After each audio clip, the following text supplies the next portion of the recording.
Salom.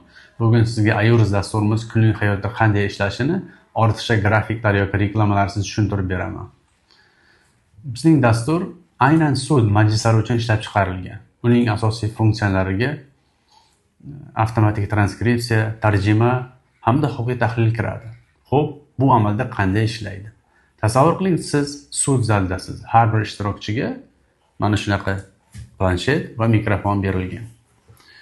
Tizim yozib olingan umumiy ovozdan gapiruvchining nutqini ajratib oladi. Keyinchalik bu nutq matnga aylantiriladi. Va matn ehtiyojga ko'ra tarjima hamda huquqiy tahlilga jo'natiladi. Keling, dasturimizning ko'p tilli rejimda qanday ishlashini ko'rib chiqamiz.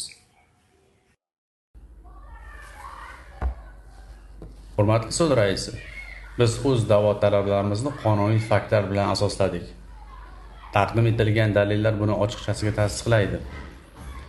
Sizdan shu hujjatlarni ish materiallariga qo'shishingizni iltimos qilamiz. Mana, marhamat, mustaqil ekspert hisoboti. Konkretni ko'rinib turibdi. Javobgar o'z majburiyatlarini qasddan kechiktirgan. Bu bizning mijozimizga moliyaviy zarar yetkazdi. Hurmatli sudya, biz mana bu dogovorni ko'rib chiqdik. Berilgan sroklar buzilgan, ходатайство va inobatga olinmagan, podpislar soxta.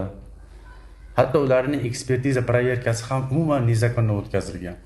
Так что bu faktlarni qabul qilib bo'lmaydi. Уважаемый суд, мы против приобщения этих документов. Истец просто затягивает процесс. Эти материалы не относятся к делу. Не согласен с коллегой, этот отчет составлен с нарушениями, а все задержки произошли из-за форс-мажора.